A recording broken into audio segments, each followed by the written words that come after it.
recently I settled a case for $750,000. In the mainstream media, there's so much stigma around lawyers or what people think they are versus what you actually do. People think, oh, you're a lawyer, this guy's automatically making a lot of money. Not the case at all. And I was busy working on those cases while at the same time trying to figure out running a business brand new, you know? What makes you passionate about personal injury? Who are the type of individuals that you should avoid for one reason or another? What's a story that was extremely shocking to see? What I really like about it is the risk that comes with it. You're only gonna get paid if you win. Truth is, you're not gonna know until you're in it. What's up, everybody? It's Lorenzo. Welcome back to another episode of Link Live, episode 13 today, and we're welcomed by none other than Chicago's lawyer, aka Sharif Maadi. Sharif's the president and CEO of Maadi Law, located here in Chicagoland. In this episode, Sharif reveals how he took his law firm from zero to a 7-figure plus business in just under 2 years. He's coming off a massive 2025 with over 200 plus cases won, over $4 million in settlements won. He's rated one of Chicagoland's top personal injury lawyers. If you're looking for a real success story and you're looking to learn about someone who has become a master at their craft, then this episode is for you. As always, like, comment, subscribe. If you guys have a guest that you think we should feature on the show, drop their name, shoot us a message. We're always looking for people to feature here. Without further ado, let's hop into it. Link Live, episode 13. We are back with another episode of Link Live. We're welcomed today by Sharif Maadi, aka Chicago's lawyer. Super excited to have you here. Thanks for coming on the pod. Yeah, thanks for having me.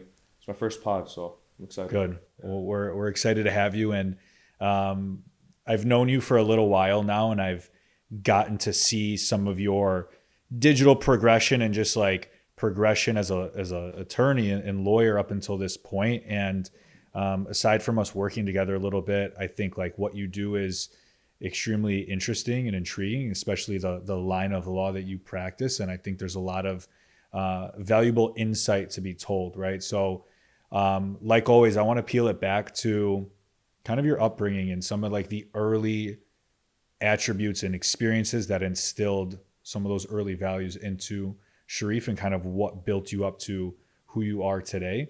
So for the viewers, just to give them some context, let's talk about your upbringing, your background, anything like that. Yeah, for sure. So I have a pretty big family.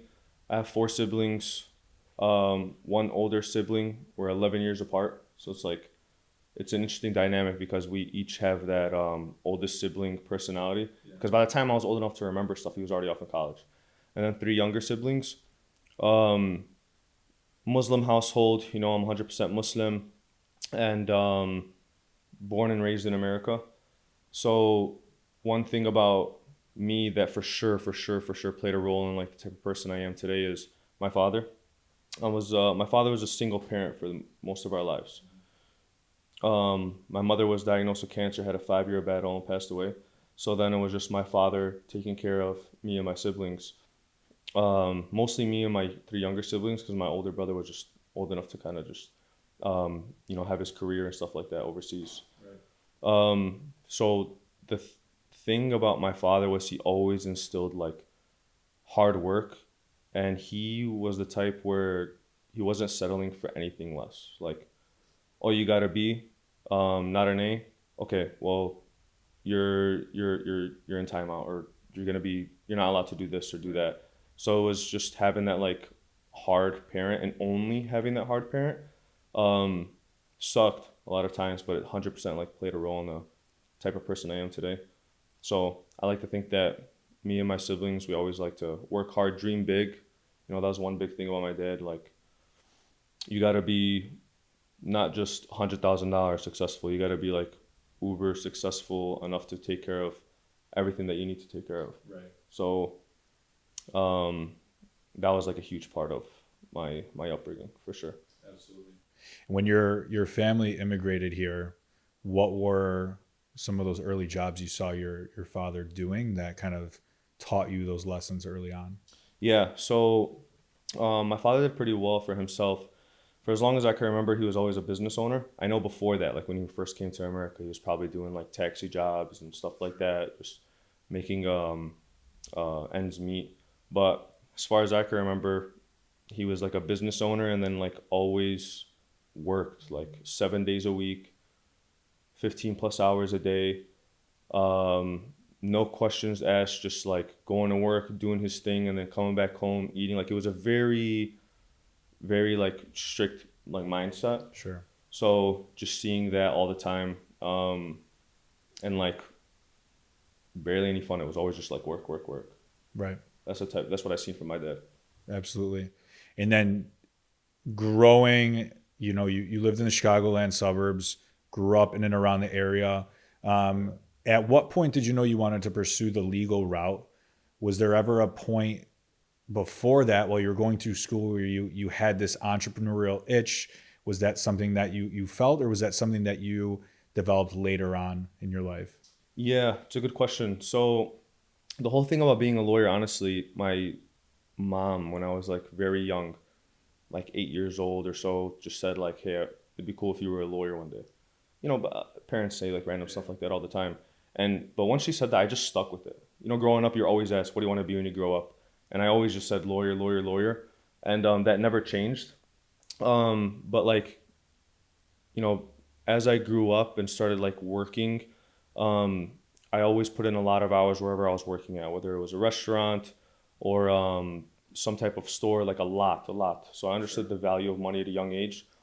And I knew that at some point I wanted to be an entrepreneur, um, and, have investments, own stuff. Like I always envisioned myself being on the phone a lot, closing deals, and then also just driving to different businesses, whether it's going to like an apartment building and then a restaurant or this or that, like driving to different places, fixing problems, and then like getting money. Right. But I knew that in order to be comfortable doing that, I wanted to have a career that would, no matter what investment I did, if it failed, I would always have this career to fall back on. So I stuck with being a lawyer, and uh, I'm glad I did because I love what I do, Yeah. especially being a personal injury lawyer. I love what I do. I didn't know that, like, you don't unless you have a father or a mother or family member that's a lawyer or works at a law firm. Being a lawyer is just what you see on TV, and it's not like that.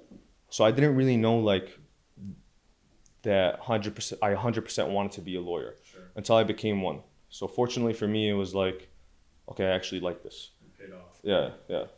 Yeah, that leads me to my next question, because I feel like in the mainstream media, there's so much stigma around like lawyers or what people think they are versus what you actually do.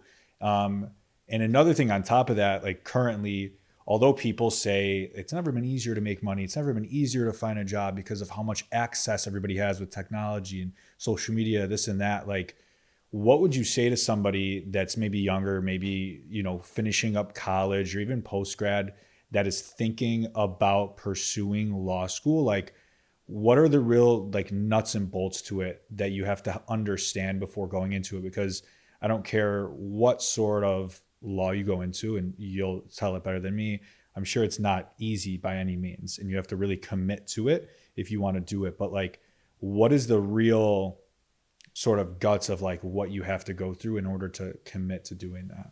Oh, okay. That's a good question. Like what, because there's hundreds of different types of lawyers, right? So what would you do? What do you like need to be in order to be successful as a lawyer? So the funny thing is the LSAT, which is the exam that you got to take to get into law school, the bar exam, which is the exam that you have to take after graduating from law school and then becoming a lawyer, like certified. And then like all the exams within the law school require for sure at least one thing, which is to sit down, not know anything, and just find the solutions to the problems that you have. So for example, the LSAT, you have no idea what the hell the LSAT's about. You have nothing to like base it off of. So at some point you got to sit down, open up an LSAT prep book and just start understanding where it's at, like starting from zero, and just like sit down for hours, day by day, week by week, in order to get a good score on that exam. Law school, same thing. You have a class, you might go pay attention in class or not, but you have readings to do after class. You have to like, I know it seems so simple, and it is, but it's like hard to do, like to sit there and read and read and read until you understand, whether that means read and write or read, or think about it a certain type of way, but to like really sit there and start like an avalanche of work by the like flipping the first page and then the next, and consistency.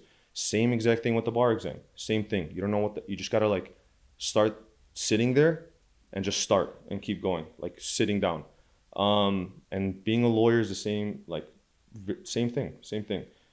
You have this issue that arose, whether it's for like a client dealing with a specific issue that you never dealt with before. You have to be able to sit there for hours and figure it out, whether it be research, reading a book, anything. At what point did you know that you wanted to go into personal injury? Was that something that you figured out after you graduated law school, passed the bar? Was that something that you have to start prepping for throughout law school? Fortunately for me, the first job that I got at a law firm while I was in law school was at a personal injury firm. It was a very small firm, solo practitioner. It was just a lawyer, and then she was looking for a clerk, and she hired me.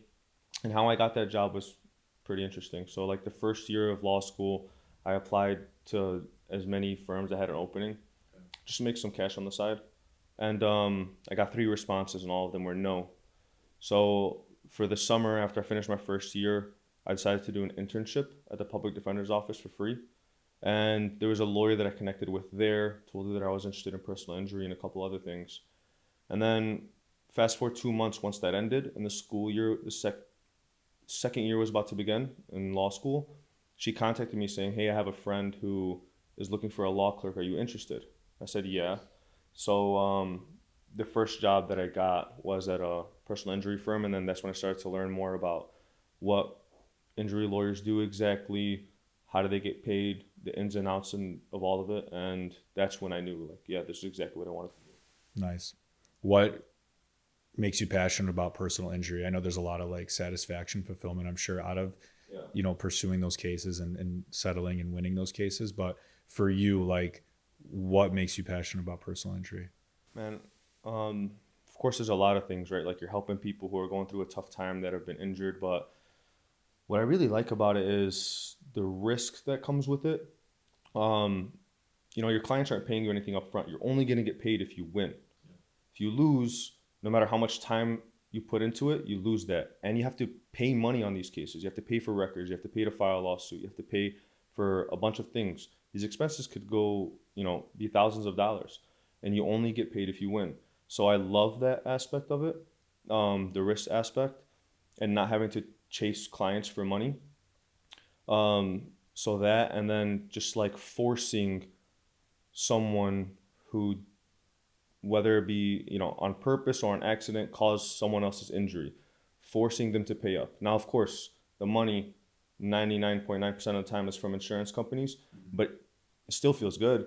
Right. Forcing an insurance company to pay up, it feels great. Giving a client their check feels great. It's a great feeling. It's like you're going up against someone, and the other side is trying to minimize what you're putting in front of them as much as possible, and whether it be through evidence or skill or strategy, you force them to pay.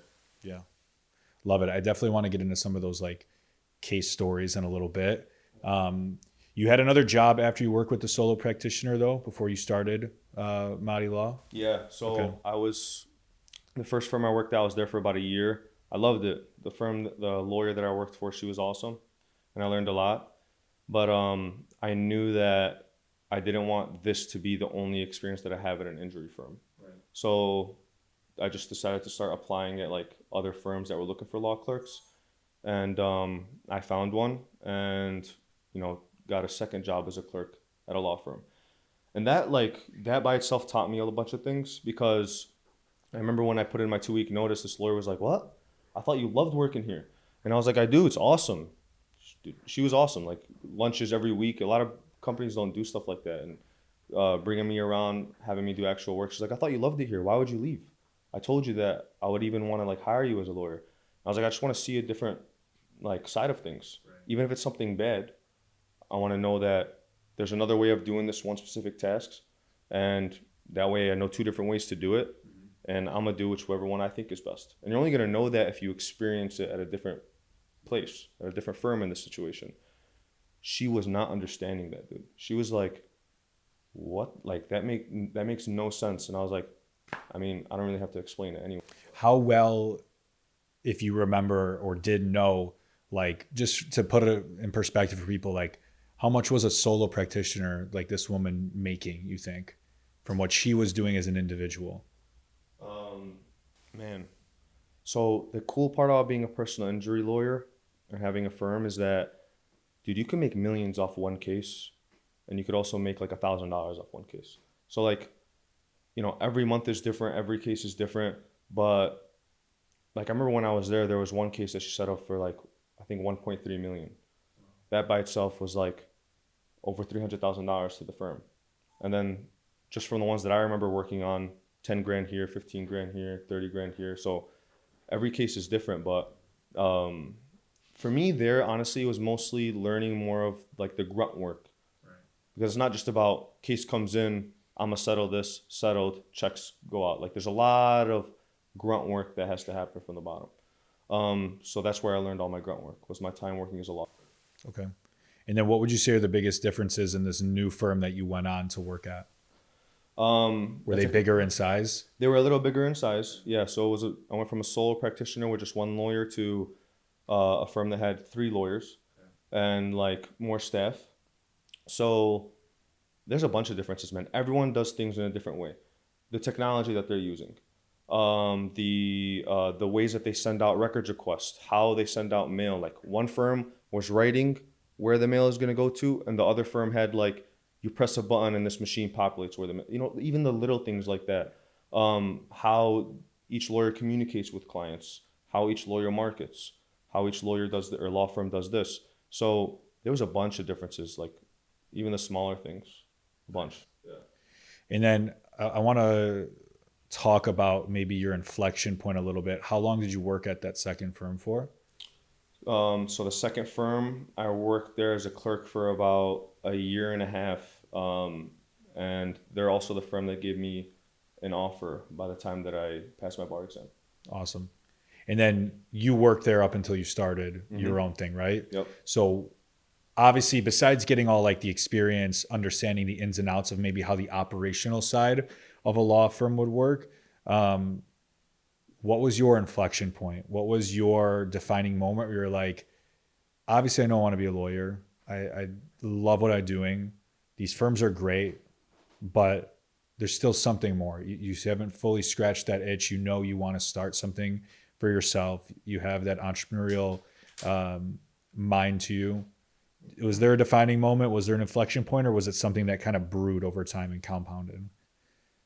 It was something that definitely kind of brewed and compounded in. So I knew from day one that I wanted to start my own firm at some point.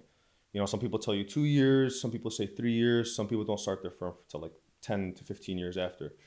I knew I wanted to do it, but I also knew that my main thing in order to be successful once I opened up my own firm was the experience, more than anything. Because you want people to feel confident when they retain you. And the only way that you'd be able to exert confidence, unless you're an A1 bullshitter, which I wasn't trying to be, is if you know what the hell you're doing. So that was my main thing, was experience before finances, before everything. So it was like laser focus, just experience. Don't look at the money, don't look at the salary, don't look at nothing. And then once I started to gain more and more experience, okay, after my first year, that's when I was like, all right, now I learned a lot. Now let me see how much clients I'm bringing in myself to this firm. And once it reached to a level to where it was like, I'm bringing in enough clients to basically pay for my own salary, that's when I started to realize like, okay, it's possible. Okay. And now I was stuck between, well, I know I could bring in clients with relatively zero marketing. Imagine when I start marketing, I'm 100% going to be able to bring in a lot more, but now is the experience there. Because being a lawyer is one of those things where you're never going to know everything. It's just, do you have enough to be able to go on your own? And for me, I knew enough to be able to take on certain cases and to get through certain stages. There's certain things that you want to get under your belt. So for me, it was like trial. I wanted to make sure that I had at least one trial under my belt. Trial is very different in personal injury. They're very rare. 95% of cases settle. So to be able to do a trial, even if it wasn't first chair, just second chair, to be able to honestly look at someone in the eye and say, I've done this before. I've also taken a case to trial. I've also done this. Like when you're telling the truth, people feel that. So that's when like the mindset started to shift, and it reached a point where I was like, okay, now I know my worth. Am I going to open up my own firm now, or am I going to work at another firm and just gain more experience? The working at another firm part was to help with the salary and the money that was coming in, because in the beginning it was very hard. It was really hard. Check to check, honestly, that's what it was for the first 3 years. I was gonna say, so how many years old is Maadi Law now? Maadi Law, on paper, is 2 years today. Wow. Yeah. Congrats. Congratulations. That's awesome. Yeah. That leads me to my next point, because I want to talk about some of those early challenges and struggles, right? You could obviously feel confident all you can in terms of being a good lawyer, but there's obviously a different layer of pressure when it comes to like, okay, now my name's on this. This is my own thing, and there's nobody that's going to save me, help me, or any other way. What were maybe some of those early challenges that you weren't accounting for or expecting? How did you overcome them? And, you know, aside from referrals or word of mouth, like how did you jumpstart the success of your firm? Okay. Take it one step at a time. So first of all, with the jump start of the firm, it was when I was working at the firm, when I put in my 2-week notice. I actually put in a month notice and they cut it to a week. Anyways, when I put in my notice, I had 43 pending cases that I brought to that firm. And how are they instructing you or tasking you to go about getting those? Like, how are you getting those cases? I was getting those cases mostly from other lawyers. So like through networking, and also just word of mouth. So I made sure that whenever I was successful on a case, that I would get as much as I possibly can out of that client or that client story. So for example, getting a review, getting that person to maybe post something on their own social media, getting as much as I can. So through word of mouth and through networking with other lawyers. So networking with other lawyers is important because I'm able to tell them, hey, if you send me a case and it's successful, I'll give you a cut from the attorney's fee. So I took full advantage of that once I learned that was a thing. So what was the second part of your question? What were some of the early challenges? Like, what were a couple of things that you weren't accounting for or expecting when you went out on your own? Okay, so when I was at that firm, I had 43 pending cases. This is important because I basically started off my own firm with like a grand opening. Anyways, when I put in my notice, 43 pending cases, and then the way it works when a lawyer leaves a firm and he has those cases that he brought or she brought to that firm, what happens? Do you just leave like the cases? What happens? So I learned through research that what's supposed to happen is each one of those clients has to basically make a decision. Either stay with that firm, follow the lawyer that you initially like retained, whether he or she is going to a new law firm or their own law firm, or just find a new like separate lawyer. Sure. So at that time I had 43 pending cases. I had that conversation with all of them, told them that I'm leaving the firm, and the firm knew about it, by the way. Told them like, hey, is this the letter that we're going to send out? Told them I'm leaving to open up my own firm. You have a decision to make. Either stay here, follow me, or go to a separate firm. They all decided to follow me. So from day one, how confident did you feel with that they were going to follow you? Very confident. Because I'm sure that's a good like supporting factor to the whole thing, right? For sure. Because they contacted me in the beginning, not the firm, to have a lawyer.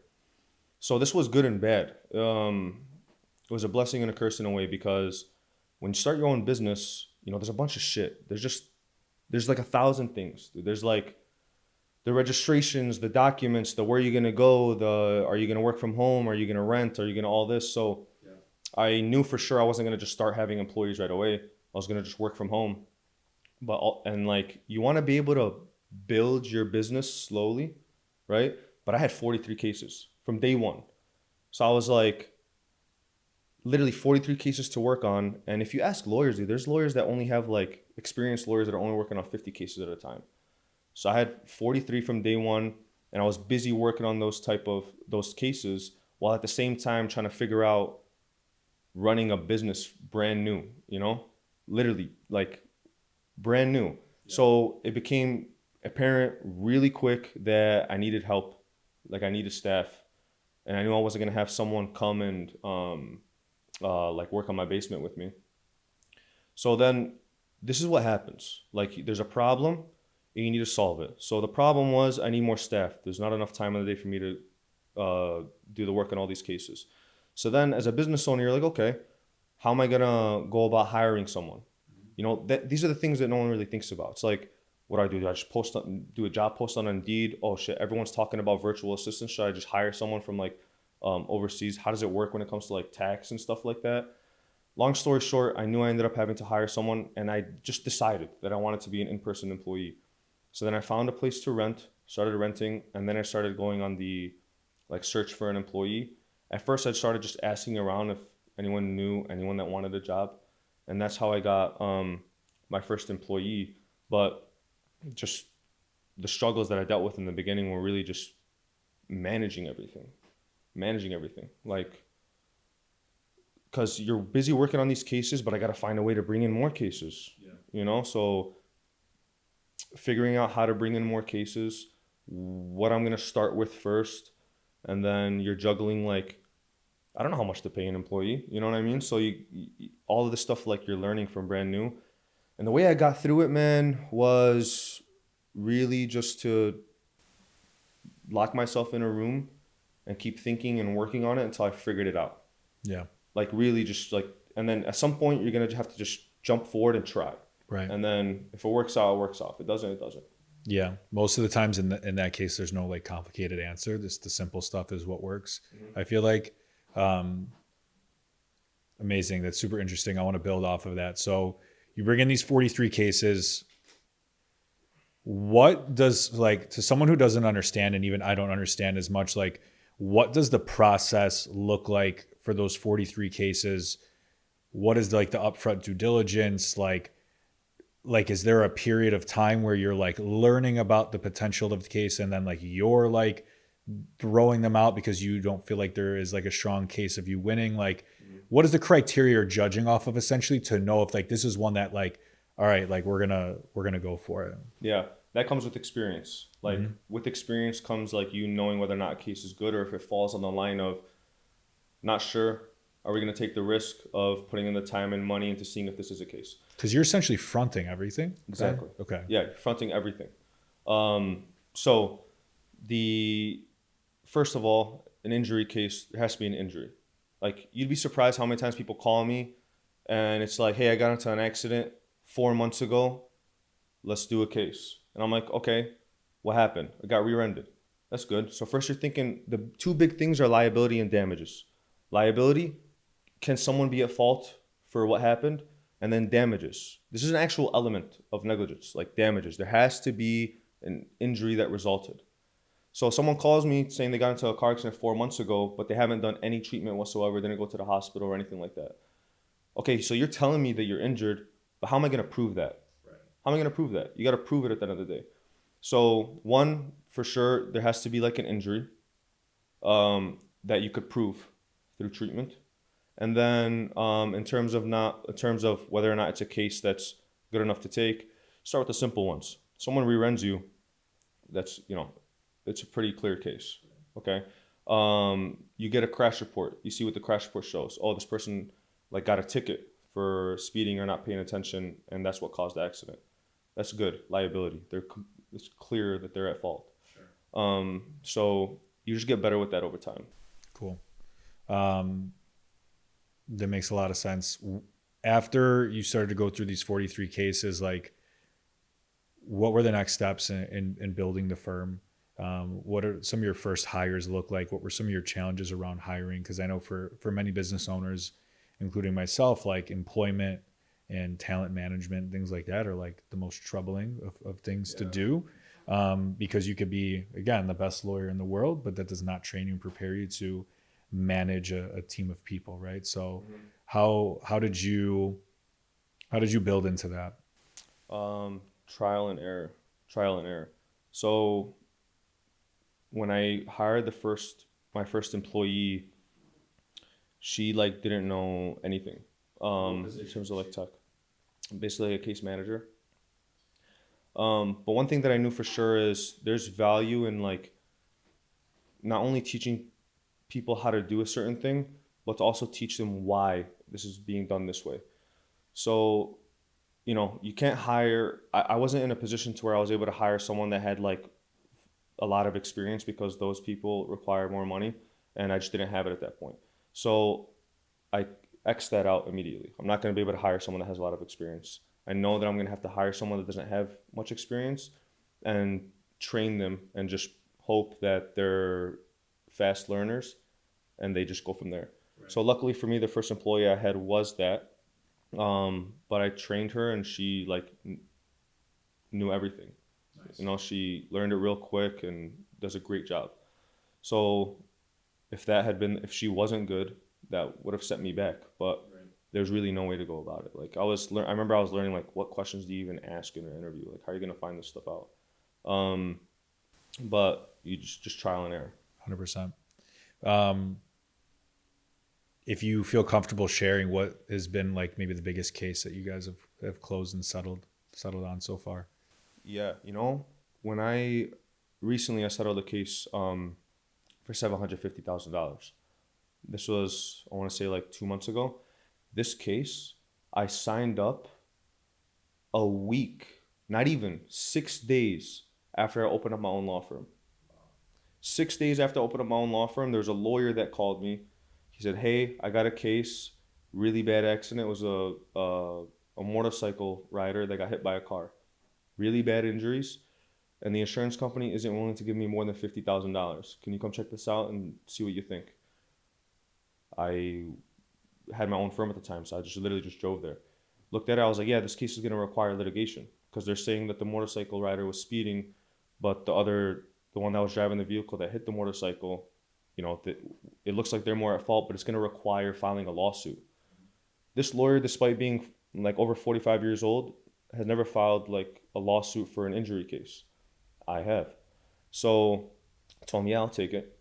And we filed a lawsuit and, you know, went through the whole like litigation process, motion practice, depositions, all of that. And we ended up going to a mediation and which was really cool. But in the mediation, we ended up settling for $750,000. Yeah. Wow, that's unbelievable. Yeah. I'm sure you have a lot of stories like this, so give it as many examples as you want, but like, what is the reaction of that client then when you're presenting them with a check of the multi-six-figure range? Man, this one was special. This one was very special because the check that ended up going to this client was for over $400,000. That's after attorney's fees. That's after whatever we had to pay back in terms of medical expenses. Man, this client was awesome from the beginning. He was any jury would like him because he was just truthful. He wasn't one of those like, yeah, he had a really messed up injury, but he wasn't one of those where it's like, my life sucks, I'm gonna stay in bed for the rest of my life. He was like, yeah, I have a messed up injury. There's a lot of things that I can't do now that I used to do a lot of before, activity-wise. But he was the type that I think every true Chicagoan would love, which is like, yeah, this sucks, but I'm just gonna keep going, doing what I can do, you know, doing exactly what I can do. But when I gave this guy the check, man, it was literally like a chapter in his life, not only closed, but the next chapter just became a lot better. Wow. You know, a lot. And I mean, dude, it's a lot of money. 400, and it's cash. What? Yeah, I was gonna say. So, with a lot of these cases, what's like the average life cycle of a case, right? I know it could be years. What's the average life cycle of a case? And then, like, if you settle or if you win, how immediate are these people getting paid out? Yeah, it's a good question. The true answer is it depends. Every case is different, but you know, it's a few things. If there's a case where we're gonna know the answer to this question once we get the first offer from the insurance company. Okay, so the first thing is treatment. Some people treat for a month. Some people treat for over a year or for forever. Once treatment is done, takes me about a month to get the medical records and bills and draft a demand letter. Okay, once I send a demand letter, the insurance company, I put a deadline on them to respond within 1 month. So within 2 months, 1 to 2 months after they're done with treatment, we're at some point going to get an offer from the insurance company. And this is when we're going to know how long this case is going to take. Because if it's a good offer, then it's looking like, okay, we're going to be able to settle this case. Just negotiate a little bit, get as much as possible, and at some point settle it. If we settle it, give it about a week or two for the check to come in. While we're waiting for the check to come in, there's medical bills. I'll reduce them. So the client will be able to know exactly how much he or she is going to get. As soon as the check comes in, you deposit it, wait a day or two for it to clear through. And then once it clears, the client could come pick up his check that same day. If it's a bad offer, like $0, we don't think our guy's at fault, or just like a stupid, disrespectful offer, then that's telling me that, oh, we're going to have to fight this by filing a lawsuit. Because everything up to the point of filing a lawsuit, there's no defense attorney involved, there's no judge involved, it's just like claims. As if you got rear-ended and did a claim for your car. Same thing. So if I get a $0 offer or bad offer, then I know we're going to have to file a lawsuit. And that's when anything can happen. I've settled cases within a month after filing a lawsuit because a defense attorney got on board and was like, hey, we're ready to settle now. I guess you show to the insurance company that you'll actually file suit, so we're ready to settle now. And I've had cases where it didn't settle until we were done with like all of discovery, which is a year process. And then I've had some cases that never settled and went all the way through trial. So literally anything can happen. Interesting. Super interesting. What was I just going to ask here?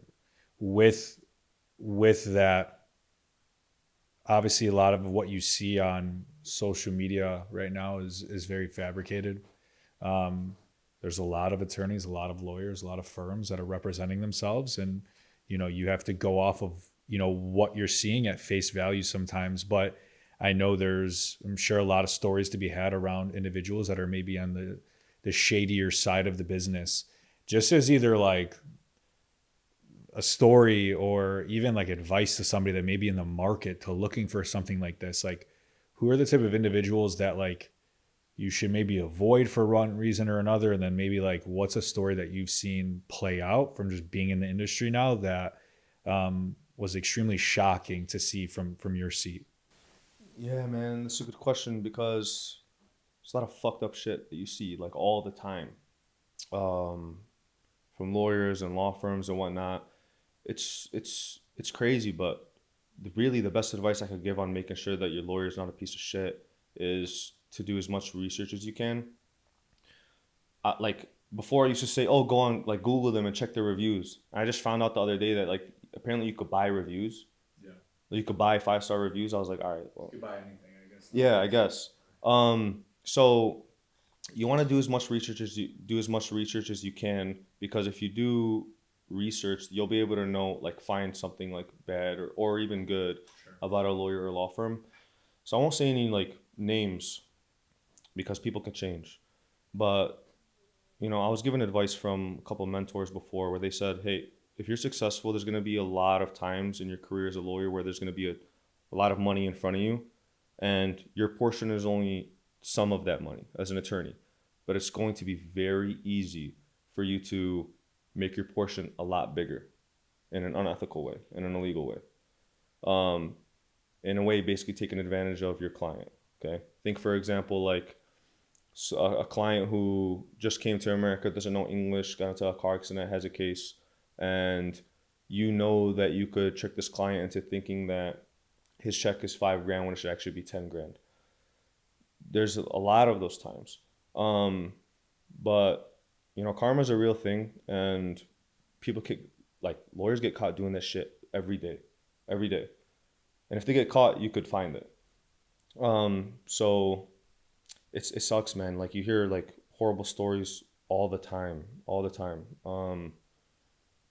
It sucks because when that happens, if you choose the wrong lawyer and that does happen, you're set back for so long. Like, yeah, you could go against that lawyer, like do another case, but that's just a huge, long process. Right. It's a time waste more than anything as well.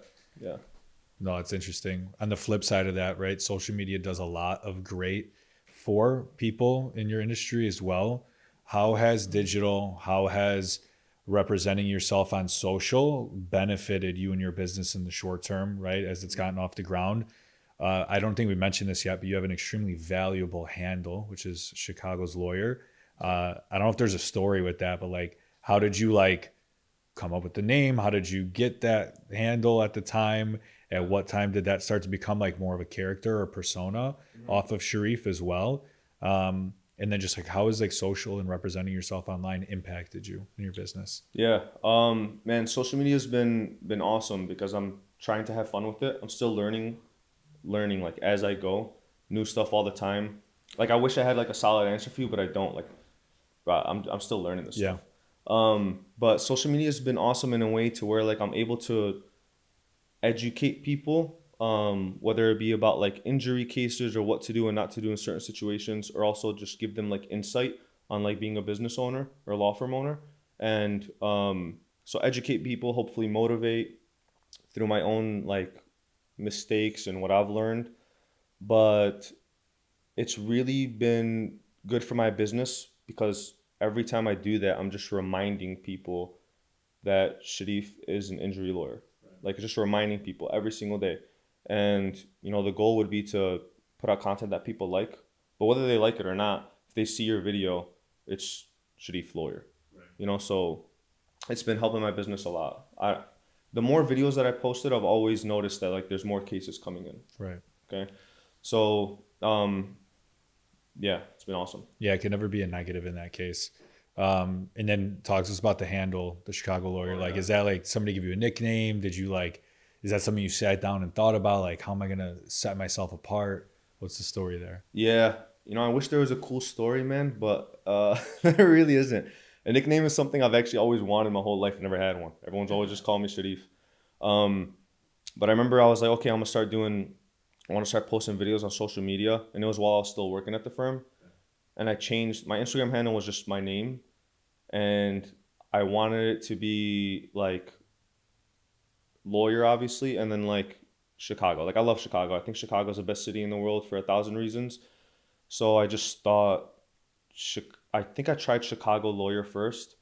And I don't remember if it was available or not, but Chicago's Lawyer just like sounded better.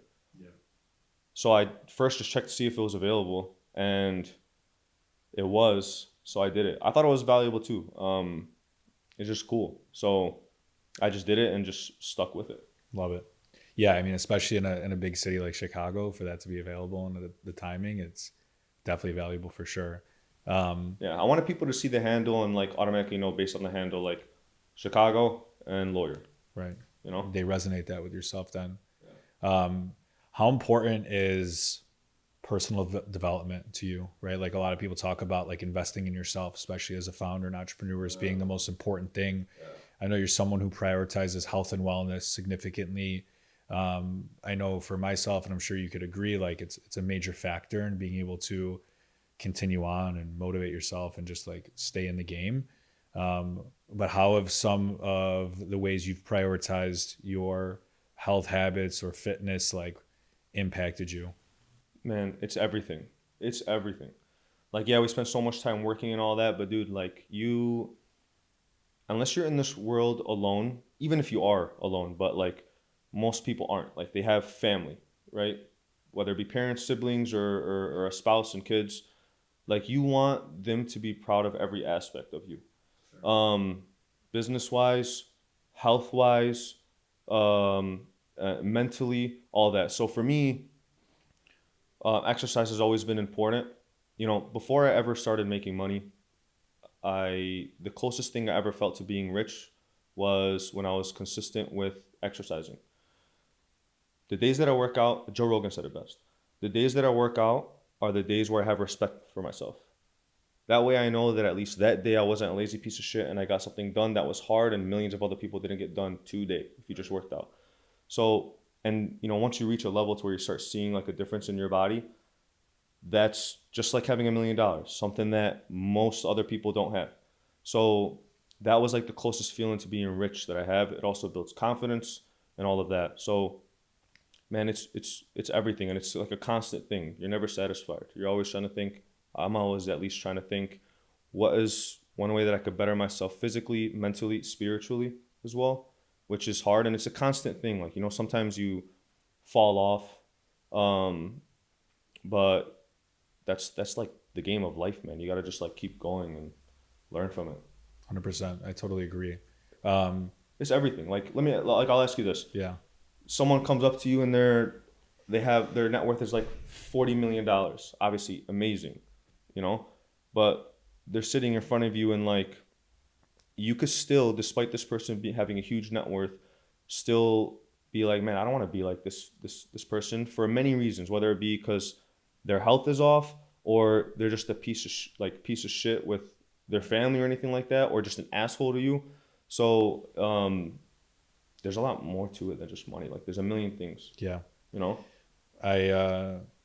I see myself more and more like actually run through that scenario in my head of people that I encounter and meet, and like, I don't think the monetary aspect of it is everything, especially if you're someone who's like deeply rooted in proper values and morals. But yeah, you hit it on the head there. That segues into my next point too. Now it's like, obviously you have personal goals for yourself, and that definitely translates into your business. What are maybe some of the current goals that you feel like you've achieved over maybe 2025 or even the first couple of years of Maadi Law being around, and what do those next level goals look like for the business? Yeah. And do you ever like write down your goals? I have. You see like a bunch of stuff all the time, like write down your goals. It makes a huge difference, bro. It does. Like, if you write down your goals, it's insane. Like, manifesting something really, like, I don't know what way to explain it, but it really like makes a huge difference. Dissect for people, because I think the word manifest gets thrown around a lot, and people could take it in their own way. And I think it has a lot of different meanings. I think people can manifest in different ways. Yeah. People could write down goals in different ways. How often should someone be writing down their goals? And how do you manifest, or like, how do you feel like that works for you? Yeah. How often you should write down your goals, man.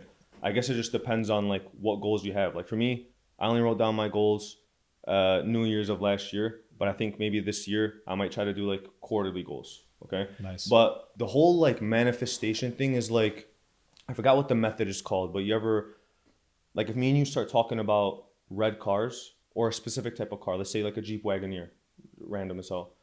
If we just like start talking about it, you'll start to see it more. Right? That's like, it's like a fact of psychology. Manifestation almost works the same way. When you have goals and you write them down, it's the same exact thing. You start to like see it more, and like the progress towards those goals that you're achieving just by writing it down. And if like your question about how often should you write down your goals, it's a good question. I never thought about it, but I should actually be writing down my goals even more. My goal for 2025, and I have it written down, is to be able to honestly say that my law firm is a 7-figure law firm, to have over 200 5-star reviews, legit reviews. Some people are always not buying reviews. Have a staff of 4+ people, be in a new office that's bigger, that has room for growth. And I think like those are the 4 big ones. And then some personal stuff too, like for the family. And I've accomplished all of those goals, except for the reviews. I'm at 135 right now. But I don't know how to explain it, man. But if I did not write it down, it would not be. It's different. Doesn't feel as tangible. Exactly. I feel like. Yeah. So for new goals heading into 2026, just bigger and better, man. Like, when you're thinking goals, you want to like aim for the sky, almost something that's like unrealistic. Like, when I wrote 200 reviews, that's not necessarily realistic, man. Like, that's almost like a review every 2-3 days. And that's just, I didn't even have that many cases at the time. But to aim big, so you could constantly have something to work towards. Just like aim big, write it down, dude. Like, write it down. Amazing. And if you're really good at it, start thinking about strategy of how you're going to obtain that goal. Amazing. Yeah. I know you just talked a little bit about how you're in the process of purchasing an office, which is a big step, a big deal. For individuals that like, because right now there's so much between being like a solopreneur and remote work and not needing an office versus renting an office in the city, buying an office somewhere. I mean, what are some indicators for yourself, right? I won't ask broadly, but like, what were some indicators for yourself that led you toward the idea and the path of like, it makes sense for me to buy? I'm not overly jumping. It's not something that is like out of the realm right now, but it makes sense for me and it's going to benefit my business in the long term. Yeah. So first I was like, okay, how much money am I putting towards like rent right now? And what am I getting for that money being put towards rent? So that was, the number. And I was like, okay, well, I need a bigger space now because I want to hire more people. Right now it's at full capacity with like 3 in-person employees. So I was like, I need to move. And just thinking in the future, I want to hire more staff, but also another attorney. So I need the space. So I'm either going to rent or buy. You hear people talking about buying all the time, paying yourself instead of like giving money to someone else. And there's pros and cons with everything. But I seen that number of how much I was paying for rent. So then I started like looking for everything. I put on a couple of realtors, told them to search for these specific things, rent or purchase.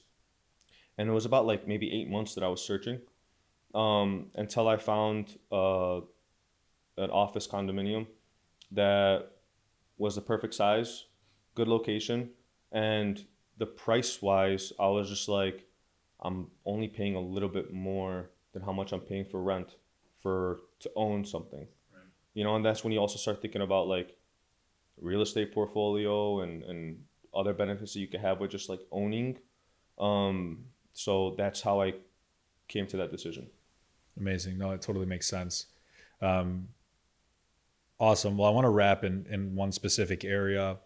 I think like we've alluded to a little bit, it's very easy for people to get caught in the trap of either imposter syndrome, comparing themselves to people online through social. People are conflicted with the path and the route that they want to go each and every day when they're graduating school, post-grad. There's people in their mid-20s and even 30s that are not content or, happy within what they do. I'd say like on the first end, like what would you say to someone that's still figuring that out, that doesn't know truly where their passions lie or, the path that they want to pursue for their career? What advice would you give to someone trying to figure that out and dissect that in today's world? Yeah, it's hard. If you literally have no idea what you want to do, like it's hard. So if you have no idea what you want to do, you for sure have at least thoughts of what you might want to do, or at least a vision of how you want to look, what stuff you want to do. So if you first of all, you at least have to have a thought. You're not just going to like not know anything and then be something. You have to at least start with a thought. The second you start with a thought, whether it's the right like choice of, I actually want to do this or not, the truth is you're not going to know until you're in it. So start thinking about the life that you want to live and what you want to do. This is for work. This is for how you want to look physically. This is for whether you envision yourself having a family and how you want that to look. So start having those thoughts, start writing it down.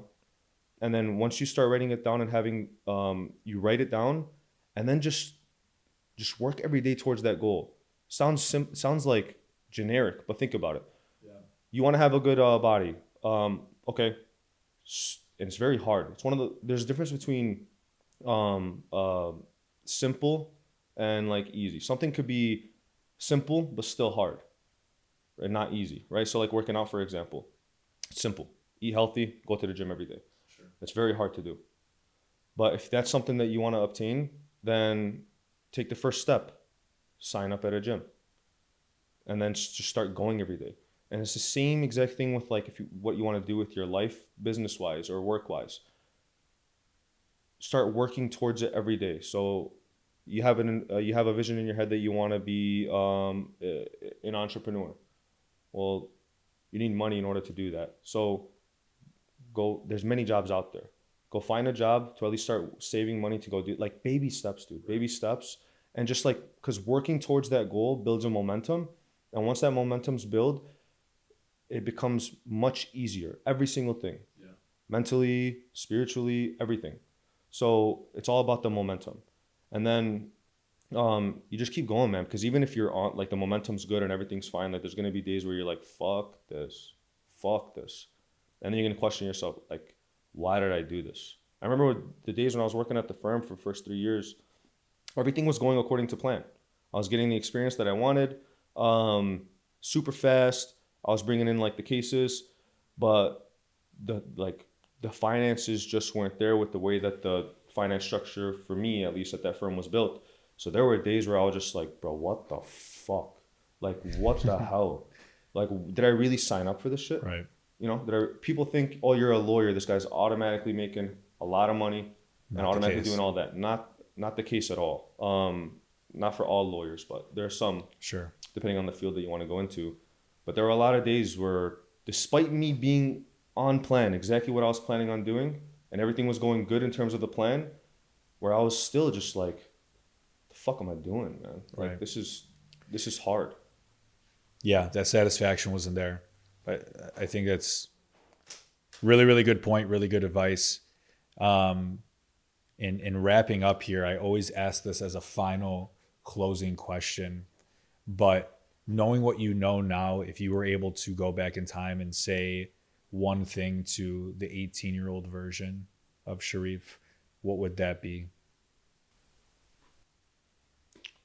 What would I tell my 18-year-old self? I would just make myself aware that, like, hey man, you could plan and everything will be going according to plan, and you could do everything strategically and everything's going right, but you're still going to struggle. Knowing that, like, genuinely knowing that, like, hey man, even if everything's going right, you're still gonna like struggle, whether it be mentally, physically, whatever it is.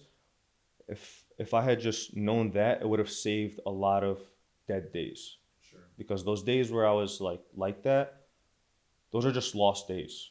Like, no work was being done on those days, and it would happen every now and then. And sometimes it would take a day or two to pick myself back up.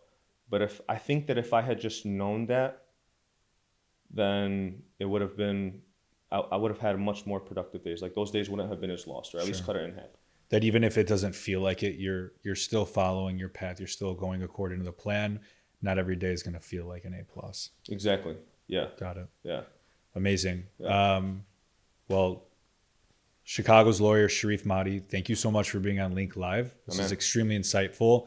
Tell the viewers, tell everybody, look into one of the cameras here, where they could follow you, where they could find you, where they could get into contact with you. Yeah. Chicago's lawyer on Instagram and TikTok. That's pretty much it, man. Follow me on social media, and if you can, give some insight. That's it. Awesome. Beautiful. That's a wrap. All right.